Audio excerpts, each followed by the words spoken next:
Hello students, तो अब हमारा अगला मुद्दा है recognising dignity. The caste we are born into, the religion we practice, the class background we come from, whether we are male or female, these are often the things that determine why some people are treated unequally. अब हम जब पैदा होते हैं, हमारी आत्मा जब इस फिजिकल वर्ल्ड में आती है, तो हम जहाँ पैदा होते हैं उसके हिसाब से हमारे साथ कई आइडेंटिटीज़ लग जाती हैं। जैसे कि हम कौन सी कास्ट में पैदा हुए हैं, हम किस धर्म में पैदा हुए हैं, ऐसे हम किस फैमिली में पैदा हुए हैं, वो फैमिली कौन सा धर्म मानती है, क्योंकि इवेंचुअली हम उसी धर्म को मानने लगते हैं जिस फैमिली में हम पैदा होते हैं। इसके अलावा हम किस क्लास बैकग्राउंड के हैं, यानी कि हम अमीर हैं या गरीब हैं। इसके अलावा वेदर वी आर मेल और फीमेल की जेंडर क्या है, हम आदमी हैं कि औरत हैं। ऐसी कई सारी चीज़ें होती हैं जिन चीज़ों की वजह से अक्सर लोगों के साथ अनइक्वल ट्रीटमेंट किया जाता है, यानी कि असमान व्यवहार किया जाता है, लोगों के साथ डिस्क्रिमिनेशन होता है इन तमाम तरह की चीज़ों की वजह से। When people are treated unequally, their dignity is violated। और जब लोगों के साथ ऐसा भेदभाव किया जाता है तो उनकी जो डिग्निटी होती है, जो उनके अंदर का आत्मसम्मान होता है, उसे ठेस पहुंचती है। Om Prakash and the Ansaris do not deserve to be treated like this. They deserve the same respect and dignity as anyone else. अभी पहले हमने जो दो कहानियाँ देखी ओम प्रकाश और मिस्टर और मिसेस अंसारी की, तो हमने देखा कि इन दोनों के साथ ही डिस्क्रिमिनेशन हुआ, दोनों के साथ गलत व्यवहार किया गया। और क्यों किया गया? एक के साथ किया गया उसकी कास्ट के बेसिस पे, दूसरे के साथ किया गया उनके रिलीजन के बेसिस पे। और ये दोनों ही ऐसी चीज़ें हैं जिसमें उनका कोई दोष नहीं है। कोई आदमी किस कास्ट में पैदा हुआ है या कोई आदमी किस धर्म में पैदा हुआ है, ये उसका दोष नहीं है। खामखा में आप प्रीजुडिस बना के उनके साथ डिस्क्रिमिनेशन करो तो उससे उनकी डिग्निटी वायलेट होती है, उनकी सम्मान को, आत्मसम्मान को ठेस पहुंचता है। और उनके साथ ऐसा व्यवहार नहीं किया जाना चाहिए। जो रिस्पेक्ट और डिग्निटी सब लोगों को मिलती है, वही रिस्पेक्ट और डिग्निटी हर इंसान को मिलनी चाहिए। अब हमारा अगला मुद्दा है equality in Indian democracy. The Indian Constitution recognizes every person as equal. This does not mean that inequality doesn't exist. तो जो हमारे देश का कॉन्स्टिट्यूशन है, यानी कि जो हमारे देश का संविधान है, जो कॉन्स्टिट्यूशन ये बताता है कि हमारे देश को किस रास्ते पे चलना है, जिस रास्ते पे चल के हमारा देश मजबूत होगा और यहाँ के लोगों के लिए भलाई होगी, यहाँ के लोग खुश रहेंगे और हमारा देश एक मजबूत देश बन पाएगा। तो वो रास्ता क्या है? वो रास्ता बताता है हमारे देश का कॉन्स्टिट्यूशन। तो हमारे देश का जो कॉन्स्टिट्यूशन है ये हर किसी को बराबरी की नज़र से देखता है, लेकिन इसका ये मतलब नहीं है कि सब लोग बराबर हो गए। हमारा कॉन्स्टिट्यूशन सबको बराबर तौर पे देखता है, लेकिन समाज में जो इनइक्वालिटी है और तमाम लेवल्स पे इनइक्वालिटीज़ हैं, ये हज़ारों सालों से रही हैं और आज भी हैं। और समाज को इसी तरफ कोशिश करनी है कि इक्वालिटी आए। While earlier no law existed to protect people from discrimination and ill treatment, now there are several laws that work to see that people are treated with dignity and equality. तो संविधान जो है हमारे देश का, constitution लागू होने के बाद फ़र्क क्या आया है? फ़र्क ये आया है कि पहले अगर किसी के जेंडर के बेसिस पे या रिलीजन के बेसिस पे या कास्ट के बेसिस पे या किसी भी बेसिस पे अगर किसी के साथ भेदभाव किया जाता था, कुछ बुरा सलूक किया जाता था, कोई क्राइम किया जाता था, तो लोगों को उस क्राइम से, उस भेदभाव से बचाने के लिए पहले कोई कानून नहीं था। लेकिन हमारे देश का संविधान आने के बाद अब तमाम तरह के ऐसे लॉज हैं, ऐसे कानून हैं जो उन लोगों को मदद कर सकते हैं कि उनके साथ ऐसे भेदभाव ना हो, ऐसे क्राइम ना हो। तो कम से कम कानून मिलने से लोगों के अंदर कम से कम इतनी मजबूती है कि हाँ चलो कोई कानून है हमारे साथ। अब कानून का उन्हें फ़ायदा कितना मिलता है वो एक अलग चीज़ है, लेकिन अब कम से कम देश में ऐसे कानून हैं। तो अब चलिए डिस्कस करते हैं कि जो हमारे देश का कॉन्स्टिट्यूशन है, जो संविधान है, उसने ऐसे कौन कौन से रूल्स एंड रेगुलेशंस या ऐसे कौन कौन से लॉज या ऐसे कौन कौन से प्रोविजंस लाया हमारे देश का कॉन्स्टिट्यूशन, जिससे कि हमारे देश में जो इनइक्वालिटीज़ थी अलग अलग लेवल पे, वो इनइक्वालिटीज थोड़ी सी कम हो पाए, लोग एक इक्वल लेवल पे आ पाए। ऐसे कौन कौन से लॉज लाया हमारा कॉन्स्टिट्यूशन? तो every person is equal before law, from the president of the country to a domestic worker, every person has to follow same laws. तो सबसे पहली चीज हमारे देश के संविधान ने ये कहा कि हर आदमी कानून की नजर में बराबर है। अब ऐसा नहीं होगा कि कुछ लोगों के लिए अलग कानून है, कुछ लोगों के लिए दूसरे कानून है। अब ऐसा नहीं होगा, सब के लिए वही कानून है, बराबर कानून है। देश का जो राष्ट्रपति है, जो प्रेसिडेंट है, और अगर देश में कोई घरेलू नौकर भी है, कोई डोमेस्टिक वर्कर भी है, दोनों पे सेम लॉज अप्लाई होंगे। इन दोनों लोगों ने अगर कोई गलत काम किया है तो दोनों को सेम सजा मिलेगी, सेम कानूनों से मिलेगी। तो कानून की नज़र में सब बराबर होंगे और कानून सब पे लगेगा। अब ऐसा नहीं होगा कि ये राजा है तो राजा पे कानून नहीं लगेगा, अब सब पे कानून लगेगा। No person can be discriminated against on the basis of their religion, race, caste, place of birth or whether they are male or female. किसी भी इंसान के साथ किसी भी तरह का कोई डिस्क्रिमिनेशन नहीं किया जाएगा, चाहे वो अलग अलग धर्म के लिहाज से हो, चाहे अलग अलग रेस के लोगों के लिहाज से हो, चाहे अलग अलग कास्ट के हिसाब से हो, चाहे उनके प्लेस ऑफ बर्थ के लिहाज से हो, और चाहे इस लिहाज से हो कि जेंडर के लिहाज से कि वो आदमी है या औरत है। किसी भी सेंस में किसी के साथ किसी भी तरह का कोई डिस्क्रिमिनेशन नहीं किया जाएगा। Every person has access to all public places, including playgrounds, hotels, shops, and markets. All persons can use publicly available wells, roads, and bathing ghats. तो अभी इन दोनों पॉइंट्स में आप लोग जिस दुनिया में जी रहे हैं वो दुनिया बहुत अच्छी सी है। तो अभी तक इन दोनों पॉइंट्स का क्या मतलब है, आप इन दोनों पॉइंट्स से ज़्यादा बेहतर अब समझ पाओगे कि देश में जितने भी लोग हैं, हर किसी को पूरा एक्सेस अवेलेबल है। हर कोई आदमी इन जगहों में जा सकता है और इन जगहों का फ़ायदा उठा सकता है। आप ये नहीं कह सकते कि इस धर्म के लोग या इस जाति के लोग या फिर यहाँ रहने वाले लोग या फिर आदमी या औरतें, किसी भी सेंस में आप ये नहीं कह सकते कि इस टाइप के लोग इस जगह का यूज़ नहीं कर सकते। चाहे वो प्लेग्राउंड्स हो, चाहे होटल्स हों, चाहे दुकानें हों, चाहे मार्केट्स हों, ये सब के लिए खुले रहेंगे, हर तरह के लोगों के लिए। और चाहे कुछ भी हो जाए, जो पब्लिकली अवेलेबल जो कुएं हैं, अब आप ये नहीं कह सकते कि ये कुआं सिर्फ इस जाति के लोगों के लिए, दूसरी जाति के लोग इस कुएं में पानी नहीं पिएंगे, या ये कुआं इस धर्म के लोगों के लिए, दूसरे धर्म के लोग यहाँ से पानी नहीं पी सकते। अब ये सब चीज़ें नहीं चलेंगी। जो पब्लिक की जो चीज़ें हैं, जैसे कि कुएं हो गए, जो रास्ते हो गए, रोड्स हैं, और जो बेदिंग घाट्स हैं, जो नदियों के किनारे नहाने के लिए जो घाट बनाए जाते हैं, अब ये नहीं चलेगा कि कुछ लोग जा सकते हैं, कुछ लोग नहीं जा सकते हैं। कुछ ऐसा नहीं है, सारे पब्लिक प्लेसेस सारी पब्लिक के लिए ओपन है। Untouchability has been abolished. Untouchability जो मैंने आपको बताया था कि जिसको कहते हैं छुआछूत, वो चीज़ अबॉलिश करी गई कि अब ऐसा नहीं होगा कि जो लोअर कास्ट के लोग हैं आप उन्हें अनटचेबल कहोगे, ऐसा नहीं होगा। इसको कानूनन तौर पे इसको ख़त्म किया गया। तो ऐसे कई सारे प्रोविजंस आए हमारे देश के कॉन्स्टिट्यूशन में, और हमारे देश को जो फाउंडिंग फादर्स रहे हैं उन्होंने ये सारे रूल्स लाए हमारे देश के लिए कि हमारे देश में इक्वालिटी आ पाए, हमारा देश मजबूत बन पाए। हमारा देश, क्योंकि जब आज़ाद हुआ था तो हमारा देश इतना पिछड़ा हुआ देश था, इतनी ज़्यादा इनइक्वालिटी थी, इतना गरीब और इतना पिछड़ा देश था हमारा, कि ये सब जब चीज़ें हुई कि हमारा देश सिर्फ आज़ाद नहीं हो, हमारा देश एक मजबूत देश बन पाए, उस रास्ते में बढ़ पाए कि आज़ाद होने के कुछ साल बाद, 30 साल, 40 साल, 50 साल, 100 साल, आज़ाद होने के इतने टाइम बाद हमारा देश उन देशों से लड़ पाए, उन देशों के बराबर खड़े हो पाए। लड़ पाए मतलब इस सेंस में कि बराबर खड़े हो पाए, उनसे compete कर पाए, उन देशों से जिन देशों ने हमारे देशों पे राज किया था। समझ रहे हैं कि हमें अमेरिका से compete कर पाए, ब्रिटेन से compete कर पाए, फ्रांस, जर्मनी ऐसे देशों से compete कर पाए हमारा देश। तो इसके लिए हमारा देश मजबूत हो पाए, तो ऐसे सारे रूल्स लाए गए कि इक्वालिटी आए तो देश मजबूत होगा।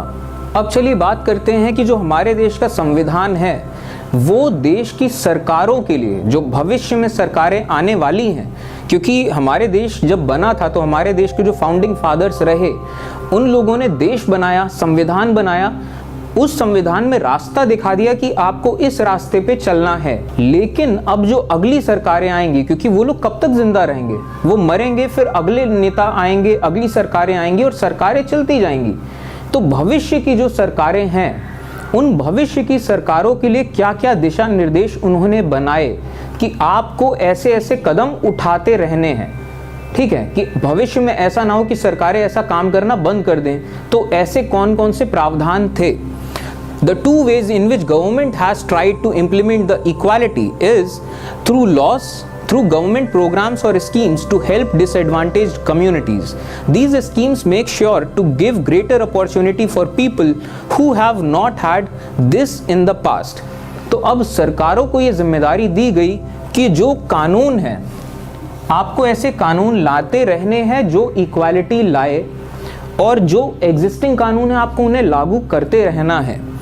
इसके अलावा ये सरकारों की जिम्मेदारी होगी, भविष्य की सरकारों की, कि वो टाइम टाइम पे ऐसे प्रोग्राम्स लाते रहें और ऐसी स्कीम्स लाते रहें कि जिससे जो हमारे देश की डिसएडवांटेज्ड कम्युनिटीज़ हैं, यानी कि जो गरीब लोग हैं, जो आदिवासी जनजातियां हैं, ये सब जितने लोग हैं जिनके पास कभी प्रॉपर रिसोर्सेज नहीं थे कि वो डेवलप हो पाएँ, उनको वो रिसोर्सेज दिए जाएं, उनको एजुकेशन दिया जाए, उनको अच्छी हेल्थ दिया जाए कि वो लोगों की हेल्थ अच्छी रहे, पढ़ लिख लें तो आगे बढ़ें, उनकी कम्युनिटीज़ आगे बढ़ें।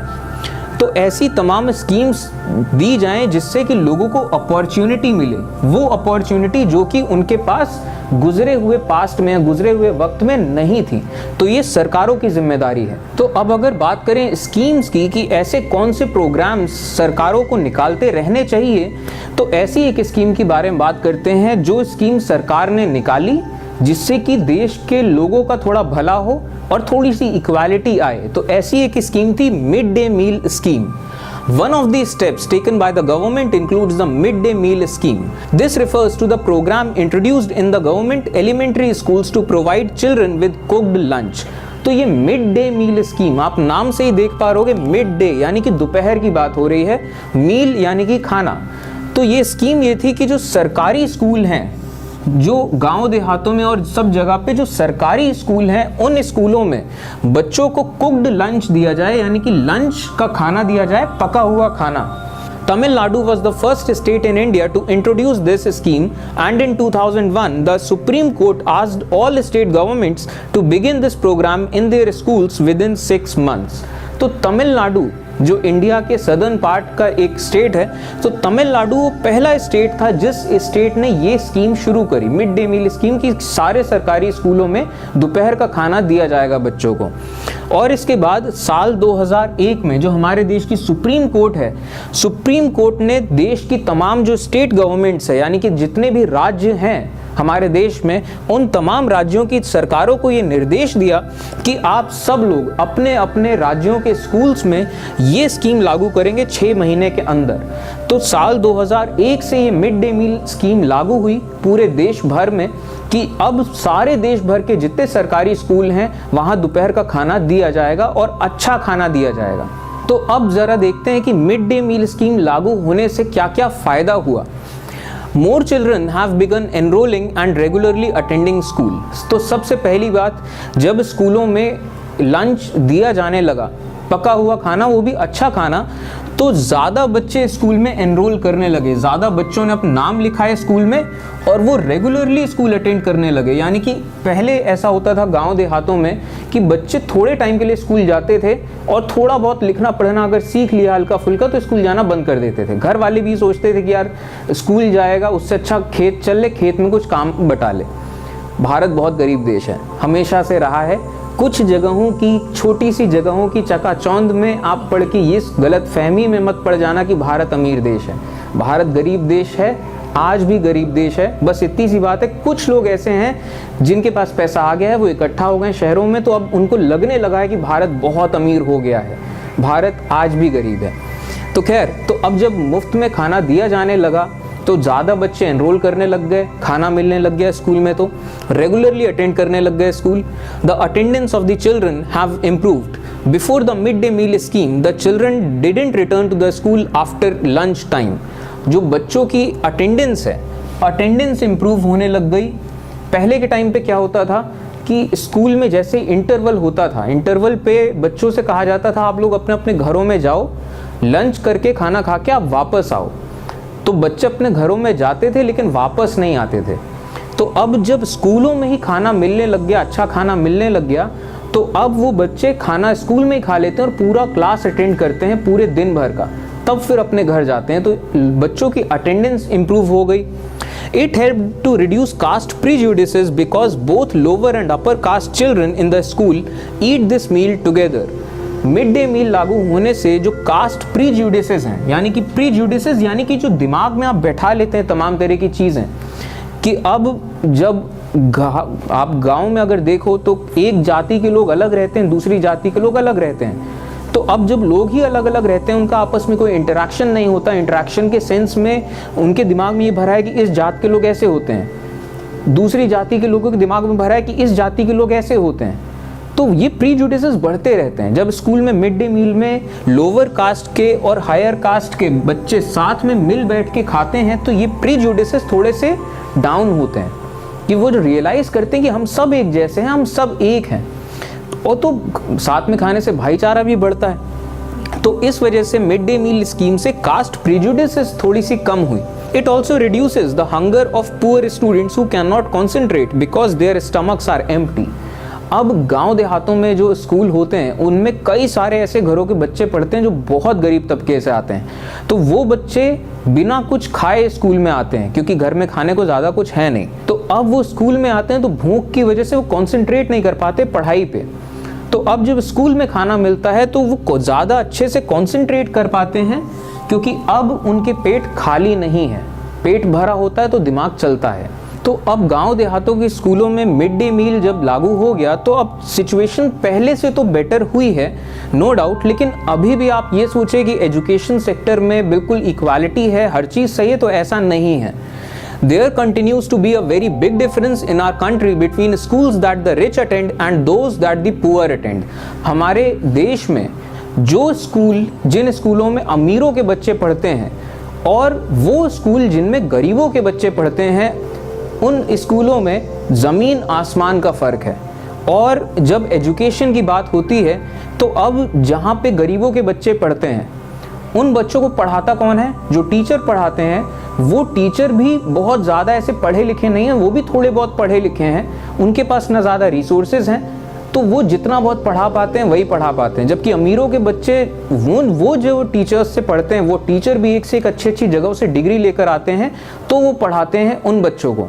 तो ऑब्वियसली एजुकेशन के लेवल में ज़मीन आसमान का फ़र्क आ जाएगा और जो उन स्कूलों से बच्चे पढ़ के आए वो कहीं ना कहीं पीछे रह जाएंगे। तो इस वजह से आज भी बहुत ज़्यादा डिफरेंस है एजुकेशन के मामले में। Even today, the Dalit and poor students are discriminated against and treated unequally. This is because people refuse to think of them as equal, even though the law requires it, even the God requires it. तो आज के time की अगर बात करी जाए तो आज भी जो दलित स्टूडेंट्स हैं और जो पुअर स्टूडेंट्स हैं, जो गरीब बच्चे हैं, उनके साथ आज भी डिस्क्रिमिनेशन किया जाता है और गरीबों के साथ तो हमेशा ही किया जाता रहा है और उनके साथ अनइक्वल ट्रीटमेंट किया जाता है। और ये चीज़ आप देख सकते हैं अपनी नॉर्मल लाइफ में, देख सकते हैं कि गरीबों के साथ लोग कैसा व्यवहार करते हैं। जब गरीब हॉस्पिटल्स में जाते हैं या गरीब कहीं पे भी जाते हैं उनके साथ कैसा व्यवहार किया जाता है। और ऐसा क्यों होता है? क्योंकि चाहे कानून ये कह ले कि सारे दलित बराबर हैं, सब लोगों के, गरीब लोग बराबर हैं, लेकिन फिर भी लोग उन्हें बराबर के तौर से नहीं देखते हैं। भले कानून ये बात कहे, भले ही भगवान के सेंस में हम सब इक्वल हों, लेकिन लोग अपने दिमाग से इस चीज़ को नहीं मानते हैं कि सब लोग बराबर हैं। Establishing equality in a democracy is a continuous struggle. और इसी वजह से कहा गया है कि इक्वालिटी को इस्टेब्लिश करना किसी भी डेमोक्रेसी में एक कंटिन्यूस स्ट्रगल है। ऐसा नहीं है कि आपने एक किताब में लिख दिया कि ऐसा होगा तो ऐसा होने लग गया। उस किताब में जो लिखा है वो ये लिखा है कि देश को ऐसा होना चाहिए और देश के लोगों की जिम्मेदारी है कि वो काम करते रहें कि देश ऐसा हो। और ये वो रास्ता है जब देश सबसे ज़्यादा मजबूत और सबसे ज़्यादा डेवलप कर पाए। चलिए फिर, थैंक यू।